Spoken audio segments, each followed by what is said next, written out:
everyone, and welcome back to my YouTube channel. I am so excited to be back. I know it's been a little bit since I made like a long form video here on YouTube, but I'm back and I thought it was the perfect time to do like a sit down chit chat about, football right now or soccer, whichever term you like to use. Football, soccer, you know what I'm talking about. Just know I'm talking about like that football, the soccer football. Anyways, I'm so excited to be back because there's been just so much going on, and I've been posting a lot more like on my other platforms, and I've been posting on shorts here, but I was like, I have to make a longer video and just like talk about more about this. So here we are, we're doing it, and I think we're gonna just talk a little bit about everything. We can talk about like Champions League, we're gonna talk about the Premier League, we're gonna talk about Major League Soccer, just all of that. So be prepared, let's have a chat. It's gonna be a long one. All right, let's get started. So let's start off with the Champions League. We've had a lot of really awesome matches. I think one that I might talk about is the one between Juventus and Real Madrid. I was so excited for this because obviously they're two teams that are just the best of the best, especially in their leagues. Juventus is amazing, Real Madrid is amazing. So I was very excited to see this one, and it definitely did not disappoint. It ended with the result 1-0 in favor of Real Madrid, but I think that we could have either had a match where it was scoreless, it was going to be 0-0, or it was going to be a match that was really a high scoring. I think it was going to be one of the two. So the result 1-0 was definitely a bit surprising, but also I think it kind of came as a result of the really amazing goalkeeping that we saw. Both goalkeepers, Courtois at Real Madrid was, the person I would say that really just made sure the team won that match. Of course, Jude Bellingham was the one that scored that goal, and of course he sealed that win and gave that win to the team. But Juventus was coming strong. They were a team that was really just trying to score, and they had very great opportunities to. But I think Courtois and the saves that he made gave that win to Real Madrid because he was really, really good. And sometimes as a fan of Juventus, and I was watching this as a Juventus fan, I was like, why is Courtois so good? Like, can you just not, But he is, and I think he's definitely such a strong asset for Real Madrid because the goalkeeper is so important. And going off of that, I also have to say Di Gregorio was incredible. The Juventus goalkeeper, he's just incredible. And of course, when you have a team like Real Madrid, and one thing that you notice about Real Madrid is that they score, but they keep going. They are not happy with just one goal because Bellingham scored the goal, I believe it was in the beginning of the second half. So there was still so much time left on the clock to for Juventus to equalize or for Real Madrid to score even more. Anything could have happened. So I think having the result 1-0 that entire time till the 90 minutes hit, I think it's because of the goalkeeping and just how strong that was from both goalkeepers. And, we had so many opportunities for Real Madrid, for them to score even more, but Di Gregorio was so good. He made sure that goal was safe and protected, and he just made such a huge difference in this match for sure. So this game was very interesting, but I think it was definitely the most interesting to view the defense. The defense was so strong. It was definitely a really, really interesting game and a really difficult game. I think it was a hard one, and a hard one to predict as well because you have two really strong teams. So that match was definitely very interesting, and I think it's one of those examples of why the Champions League is the way that it is, because you have the best of the best facing off. A team that I really want to talk about in this video is Manchester United. So let's go a little bit to the Premier League right now. I know sometimes I let it go off track. Maybe I'll come back to the Champions League, but just bear with me on this one.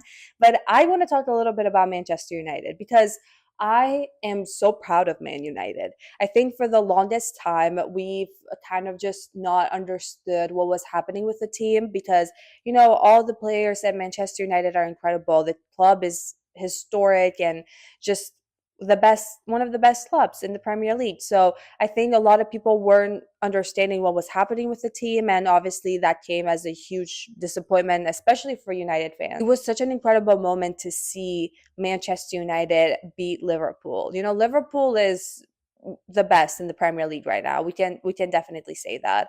They're a team that obviously won the Premier League last season, and when you win the Premier League, the expectation for you to keep that streak going is even, greater. You want to win again. You don't want to lose. You don't want to be like, "Oh, I won last season but not this season." So, I think they feel that pressure and they're really just giving it their all to win as much as they can. I think that facing Manchester United, maybe they were a bit more confident, considering that United hasn't had the best track record so far. And I think a lot of people may have predicted another win for Liverpool, myself included. I thought Liverpool was going to win this one, but seeing the performance that United had, they were so together, so strong, and I think they were really playing with a purpose, and it was really awesome to see. And they won. They won against Liverpool, got those 3 points, but I think this match was a lot more than just the 3 points. It was more of a match to show that they are back on track. They want to win the Premier League. They want to be part of this competition, and beating Liverpool was the step in the right direction. Now they recently, like right now as I'm recording this, they had just finished watching. I just finished watching the game between Man United and Brighton when Man United won again 4-2. Another incredible result. They scored 2 goals in the first half, I believe. So they came off really strong. And one thing I have to say is that a lot of people, I think, were worried to see. Were worried that Man United was not going to continue this streak, especially after beating Liverpool. You feel obviously very excited, and you beat a really strong team, like Liverpool in the Premier League. So I think a lot of people feared that it was going to be one of those moments where you win and doesn't necessarily mean you're going to keep that streak going. But I think that this match, winning this match against Brighton, definitely gives the right confidence and gives the momentum that they need to continue and potentially have that winning streak going. And it's exciting to see this comeback from Man United. They're a great team. They've suffered a lot last season and this season, but I think they've definitely reached that turning point where they're just going for it. And I'm so happy for them. And I'm not even like necessarily a Man United fan. I'm actually a Manchester City fan. So, but I think just looking at it from the perspective of just a football, lover, and like watching and loving this game and seeing how these teams have progressed and just like what has happened in the last couple of seasons, I'm excited for Man United. I think this is a new era for them, a fresh start, and it's going to be great. I'm excited to see how the other games are going to go, but they're definitely 100% on the right path. And speaking of teams on the right path, let's go over to Major League Soccer, where Chicago Fire FC has just been making history and has just been breaking new records after every match. It's been incredible to watch and see as a fan of Major League Soccer, as a fan of Chicago Fire. They qualified for the MLS playoffs for the first time since 2017 and won their first MLS playoff match for the first time since 2009.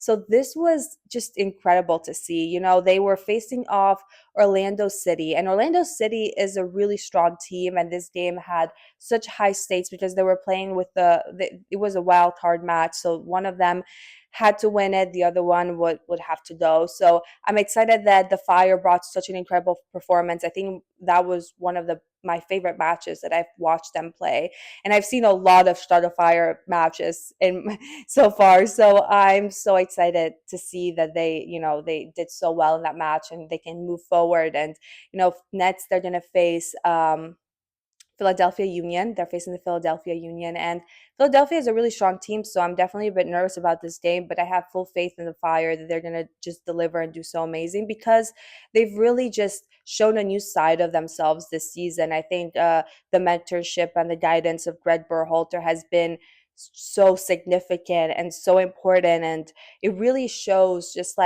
how much the team has improved and changed for the better. And it's been amazing. I think every Chicago Fire fan is just so excited right now for this and so excited to see how far the Fire is going to go.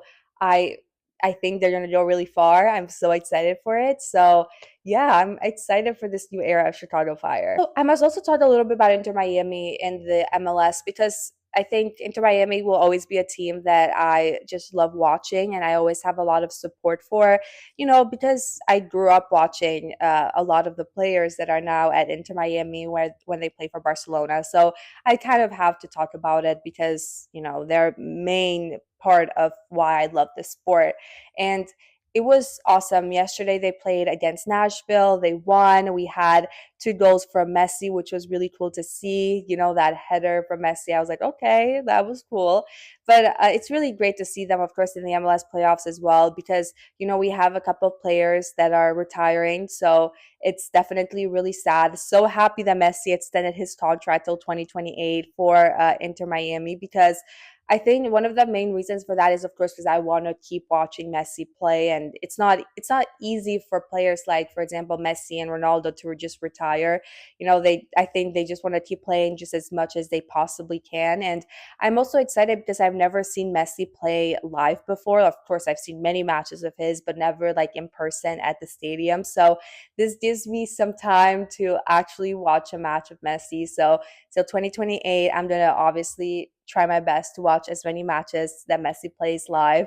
But it was awesome, and I'm also excited that I've been able to watch some players like Jordi Alba and Sergio Busquets play live when they came to the Chicago Fire match. They played at Soldier Field last season, so I was there. I was able to watch them, and it was very special. Of course, I wanted Messi to be there too, but I guess we have some time now to watch Messi play. But another really, really special moment for me. And I think that Inter Miami will always be a team now that has just, you know, made such a huge difference in the MLS. I think a lot of people still have that, oh, it's the MLS. Not a lot of people watch the Major League Soccer, but I think the viewership has gone up way more than ever before. And of course, we must talk about the El Clásico. The El Clásico is tomorrow. I don't know when I'm going to post this video. Maybe I'll post it today. Who knows? But in case if I don't post it today, just know that I'm filming this a day before the El Clásico, so I'm filming this on Saturday. So excited for it. I think the El Clásico is just one of those matches that will never get old, will never be not exciting. It's the most exciting one in my opinion. I'm so excited to watch it because I'm a big fan of Barcelona, so of course I'm going to be supporting them in this match, and I'm sure it's going to be incredible and difficult because, you know, Real Madrid has amazing players and is a really great team. So I think that's what makes it so interesting because both teams are so good. So it's going to be really amazing. I also think this is like the best time of the year to be a football fan because we have so many matches that go on during the exact same time. And we have just a lot to keep track of. Like we have the Champions League, the other leagues, MLS, and obviously Formula One too. Because if you don't know, I'm a huge fan of F1 and I love watching Formula One. And that's usually on the weekends. So it's like where when all the other matches are going on. But the good thing is that they don't really overlap. So I finish a match, I watch the Grand Prix, and then I keep going watching the other matches. So it's pretty great. It works out very well most of the time. So it's good. We're doing good. That was all. Thank you so much for listening and watching this video. I am so excited to just like watch the remainder of these matches just to see how the season is going to go. We still have obviously so much to get through, and this is just like the start. So that makes it even more exciting because that means more videos, more stuff to watch. And I think it's a great time to be a football fan, or I think a sports fan in general. So it's gonna be so, so great. But yes, thank you so much for listening. If you're listening on the podcast, or if you're here on YouTube and watching it on YouTube, thank you again so much. And I will be back, of course, with another video very, very soon. As always, make sure you follow me on all my social media platforms because I do post every single day, several times a day, like a bunch of videos and posts. So if you want to watch all of that, make sure you follow me, and I'll see you all next time. Thank you again. Bye. Have a great day.